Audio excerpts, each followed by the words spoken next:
আমি এখন আলু আর এই বটবুটি ভাজি করব। আমি এই আলু আর বটবুটি ভাজি করব। একটু লবণ দিয়ে এগুলো সিদ্ধ করব।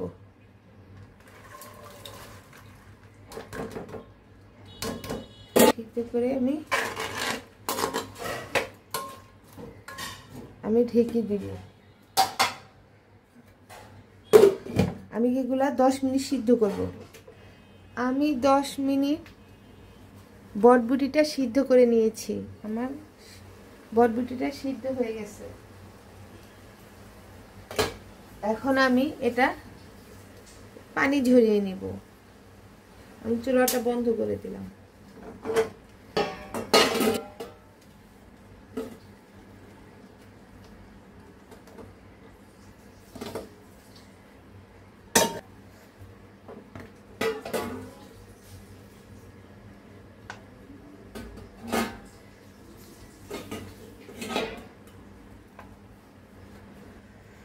আমার বটবুটি ভাজি করতে লাগতেছে পেঁয়াজ, কাঁচামরিচ আর ধনেপাতা। এখন আমি যেটা সিদ্ধ করেছি সেটাই আমি ভাজিটা চড়িয়ে দিলাম।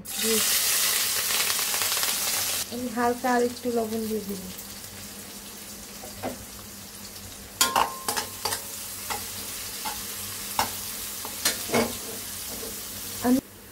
আমার পেঁয়াজটা ভাজা ভাজা হয়ে গেছে। আমি 2 মিনিট এটা ভাজা ভাজা করে নিয়েছি।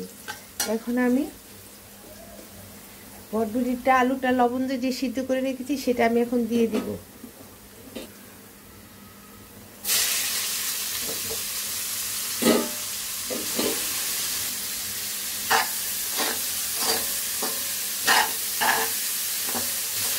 আমি এখন ধনে পাতাটাও দিয়ে দিব।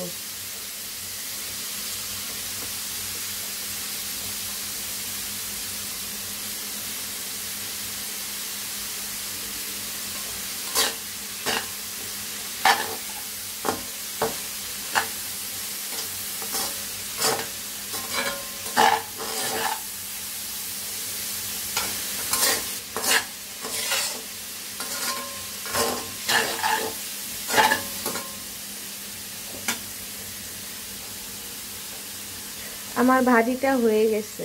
এখন আমি চুলাটা বন্ধ করে দেব। এটা হচ্ছে বটবুটি আর আলু ভাজি। এই ভাজিটা আমি খুব সহজে করেছি। আপনারা এই প্রসেসে যদি ভাজিটা করেন, প্লেটের ভাত নিমিষেই শেষ হবে। সবাই পছন্দ করবে ছোট থেকে বড়। একবার হলো বাড়িতে ট্রাই করে দেখবেন। আল্লাহ হাফেজ।